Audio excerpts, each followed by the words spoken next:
The scroll that explains the end of time.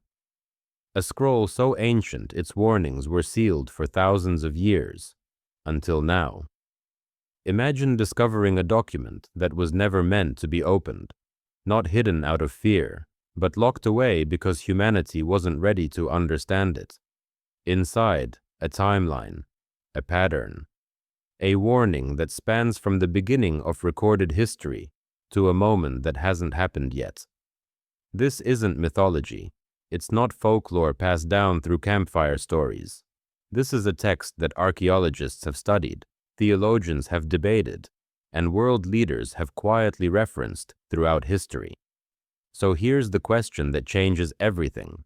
What if the scroll describing the end of time wasn't just predicting the future, but explaining how it's always worked? Stay with me, because what you're about to discover will change how you see the world around you. In the winter of 1947, a Bedouin shepherd threw a rock into a cave near the Dead Sea. The sound that echoed back wasn't stone hitting stone. It was ceramic shattering. Inside those clay jars were scrolls that had been sealed for over 2,000 years. Among them were texts that mirrored something far older, a vision recorded by the prophet Daniel in Babylon, and later expanded in the Book of Revelation on the island of Patmos. But here's what most people don't know. These weren't random prophecies. They were structured, methodical, almost mathematical in their precision. The scroll described in Revelation chapter 5 is unique. It's sealed with 7 seals, written on both sides, and held by a figure on a throne. The entire scene stops. Angels ask a question that silences heaven itself. Who is worthy to open the scroll? Because opening it doesn't just reveal information, it activates something, a sequence, a countdown that's been ticking since creation. Ancient Jewish tradition taught that certain knowledge was meant to be concealed until the time of the end. Daniel himself was told to seal up the words until that appointed moment. This wasn't censorship. It was timing. Think of it like a time-locked vault. The combination was always there, but only at the right moment would it make sense. And that moment, according to the text itself, is when knowledge increases and people travel rapidly across the earth. Sound familiar? So what's actually inside this scroll? Let me walk you through it, not as religious doctrine, but as a historical pattern that's been documented for millennia. The first seal reveals a rider on a white horse carrying a bow, wearing a crown, going out to conquer. Ancient interpreters saw this as conquest through influence, not just military force. Empire building, cultural domination, the kind that changes how entire civilizations think. The second seal removes peace from the earth, not temporarily, structurally. Wars that don't end, conflicts that become permanent features of human civilization. The third seal brings economic imbalance. A voice announces the price of wheat and barley, the basics of survival, while oil and wine remain untouched. Translation: the essentials become expensive. Luxuries stay accessible to those who can afford them. The fourth seal releases a pale horse. Death and Hades follow behind it. But here's what gets lost in translation. The Greek word used here is chloros, pale green, the color of sickness, of decay. This isn't just about mortality, it's about systems breaking down. But here's where it gets stranger. The fifth seal is different. No horse, no rider. Instead, there are voices, people asking a question. How long until justice? And they're told to wait.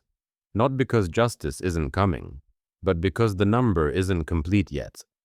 This seal reveals something most people miss. The scroll isn't operating on human time. It's counting something else, something we can't see. The sixth seal brings cosmic disruption. The sun turns dark. The moon becomes like blood. Stars fall from the sky. Mountains and islands move out of place.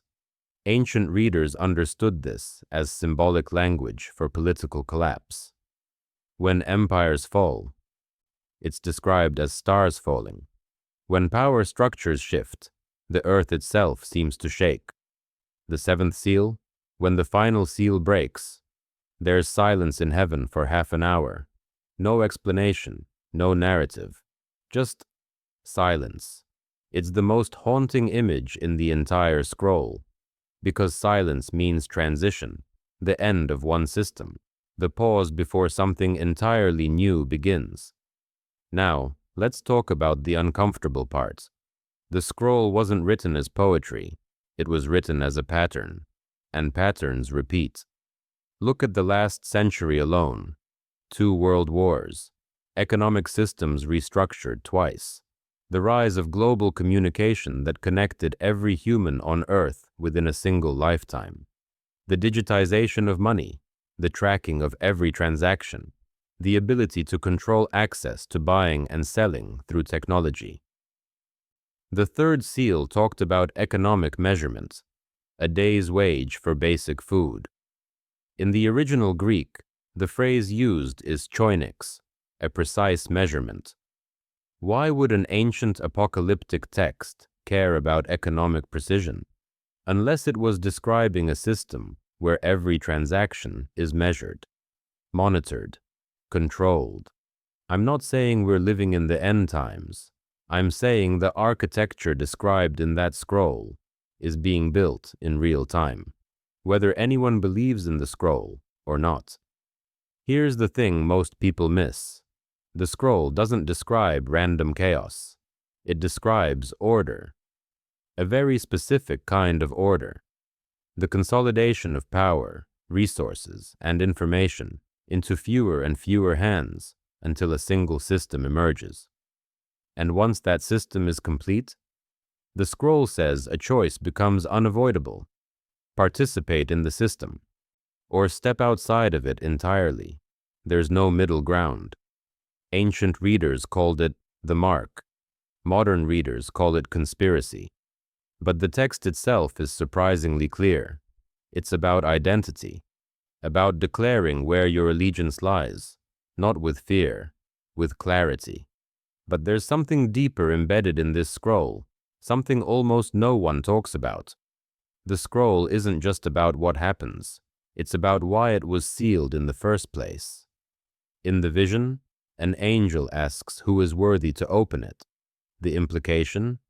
Most aren't, not because of moral failure, but because of perspective. You have to see beyond the surface, beyond the symbols, beyond the fear. Here's the hidden message. The scroll isn't describing destruction, it's describing exposure. Every seal that breaks reveals what was always there: empire, war, economic disparity, death, injustice.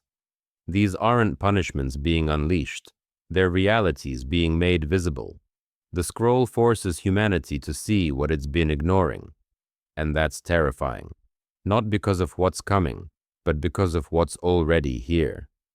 The real battle described in these texts isn't physical. It's not about armies or nations. It's about identity at the deepest level. It's about whether humanity will recognize itself in the systems it's created, or remember it was meant for something else. The scroll's purpose was never to induce fear. It was to induce remembering who you are, what you were made for, and what you're not willing to trade that for. Ancient mystics understood something modern readers miss: the apocalypse. The Greek word literally means unveiling. Isn't about the end of the world. It's about the end of illusion. The moment when everything hidden becomes plain. And in that moment, the scroll says, there's a choice. There's always been a choice. Stay asleep in the system, or wake up to something beyond it.